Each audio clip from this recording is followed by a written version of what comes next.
All right, Wolfpack fans, you are tuned into the Wolfpacker post game with Matt Coe and my right-hand man, Matt Carter, MC Squared here in Wake Forest.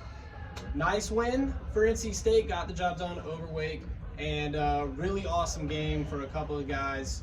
Great resume win. What'd you think of the game, Matt? You know, the kind of game I don't feel like we see NC State win a lot.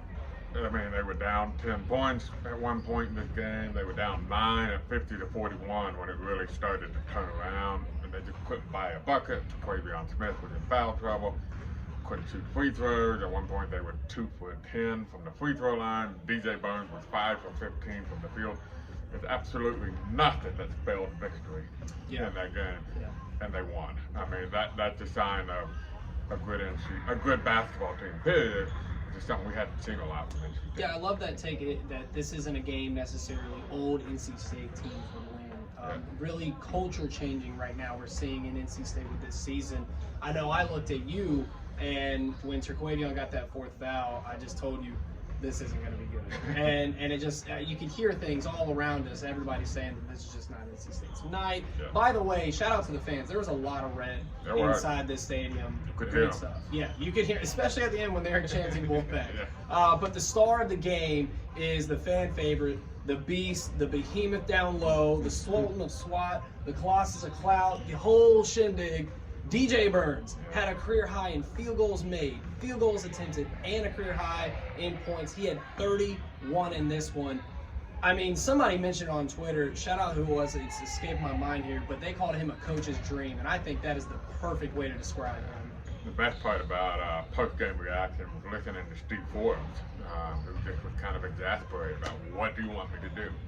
You want me to double team him? Well, look what happened when I double teamed him. He hit LJ Thomas for a big 3-pointer to break a tie at 64-64, and he hit Casey Morcell on a 3 that was wide open too. Now Morcell missed that shot, but it was still there, and then next possession Morcell did make a 3 over his own defense. So, you can't really defend him straight up. There's no real shot blockers in the ACC this year, so it's tough to defend straight up. And Steve Forbes said sometimes he'll post up from the 3-point line. And so what can you do? They actually fouled him on purpose in a tied game with 1:22 to go because the score was tied, and at that point DJ Burns made 1 of 6 free throws. But he made both on a 1-1. He made both. Only regret for DJ Burns, 1 rebound away from a double-double.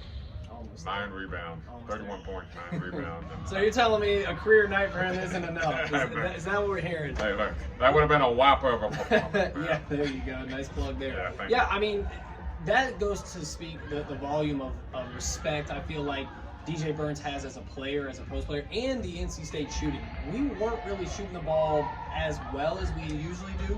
We were 8 for 17, which turned out to be great, but it all kind of came towards the late. Jarkel hit a big 3. Terquavion came in and hit a nice basket. I know it wasn't a 3, but still, very clutch moment there.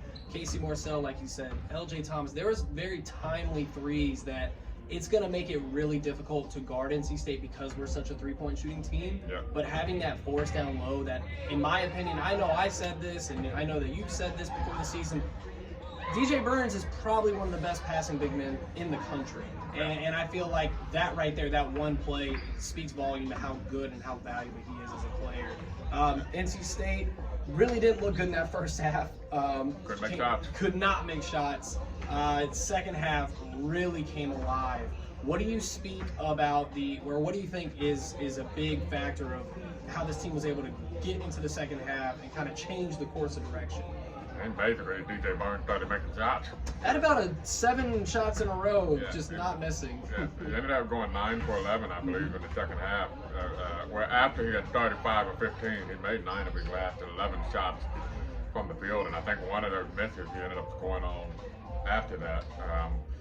I think it's as simple as they ran the offense through DJ Burns. He made shots. There was no Quavion Smith really on the court. He only played half the game because of his fouls.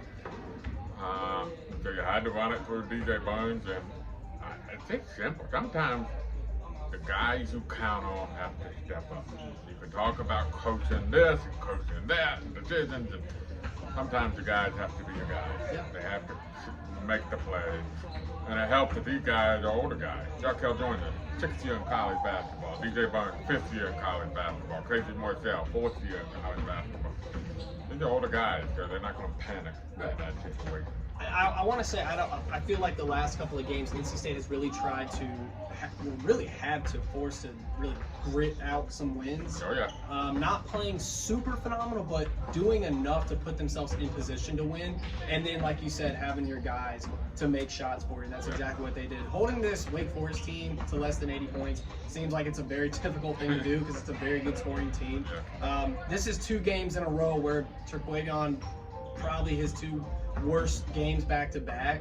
Well, he did shoot fairly well. It just wasn't on the court. It just wasn't on the court, exactly. Yeah. And so that's 2 games in a row that your star player you haven't been able to depend on him, and you still come out with a win. I mean, that speaks a lot of volume, I think. And a little bit of irony, too. NC State was terrible at the free throw line. I think they were 3 for 13 when Burns stepped to the line for that 1-and-1. And he was 1 for 6 up to that point. He made both and put NC State up by 2. And Wake Forest at that point had been they did shoot free throws really well in this game. 18 for 22. 18 for 22. But down 2, Tyree Appleby went to the line for 2 free throws, and he missed his second. And then up 3 with 11 seconds to go, 1-and-1 still. Jarkel Jr., who I think he had missed some free throws after not missing in the last 4 games, made both ends of a 1-and-1 to make it a 5-point game. So we talk about free throw shooting, and Matt was pointing out during the game, they just make half their free throws, they'd be up right now. But when it counted, when it was clutch, they were a little bit more clutch than Wake Forest. I think that's a perfect word to describe Jarkel Jr. To talk about his free throws. He ends the month of January 35 from 38. I mean, you need a bucket at the free throw line, go send him there. He looked great. He looks like your clutch factor, your X factor for sure. I know I was asking you, how did these players shape up? And we're getting to that time of the year where all ACC type of players get announced and whatnot. And I feel like right now, State has a pretty good argument for 3 players in that category. Maybe not all first team, but first, second, and third, there's going to be a lot of red in those categories for sure. So NC State get the win here. They're now going to play against Florida State in PNC. I'll be honest, I did not think that they were going to win tonight. I had said it last time we talked. I think that that's a trap game, and I'm going against everything I feel like I know in my heart, but I still think Florida State's going to come in and squeeze out. For some reason. NC State fans, this is pitfall week for NC State, and it's an important week because they really have nothing to gain this week. It's not going to be a good week for the Net, even if they win twice at home against Florida State and Georgia Tech. They're both quad 4 games. They're the last of the quad 4 games on the schedule. This is what winning at Wake Forest did for you. Would put you in a position in the month of February. They went 6-1 in January. We talked till we were blue in the face about how important it was to come out somewhere around 500 in January to set up for a run down the stretch. They did more than they had their best January in 25 years, I think I saw on a tweet. So now you're in position to handle business at home. They still some hard games at home. You still got Clemson. You still got North Carolina at home. So you got Wake Forest coming back to Raleigh. So that's not easy, but you are in a position where you got 5 games at home. If you win out at home, you're playing for seeds in the ACC tournament. So that's what this did for you.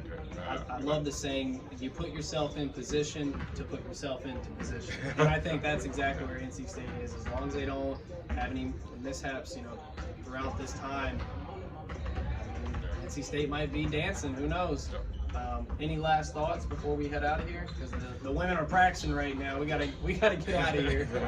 I'd love to be back in Winston-Salem. Shout out to my hometown. I told Matt that my dad used to work for the School of Medicine at Wake Forest. We had to go to where our season ticket was, which is literally right on the other side of that video board between the skip roster and the video board. If you can see that in here. So always good to be back. I bought myself some Mayberry ice cream during halftime. And I messed up. I should have. So shout out to being in hometown. Yeah, I will say, I know I talked to you about this before. I've only been here a handful of times, but I really do like the layout of the place. I like the design of the court and the stands. I really appreciate the stadium. I will say that. But NC State got a win, 79-77. It was a big one. Be sure to follow us on the Wolfpacker. Check out the pods. Check out the post-game pressers. Anything and everything you could ever need as an NC State fan is right here on the Wolfpacker. Matt Carter, Matt Coe, we'll see you.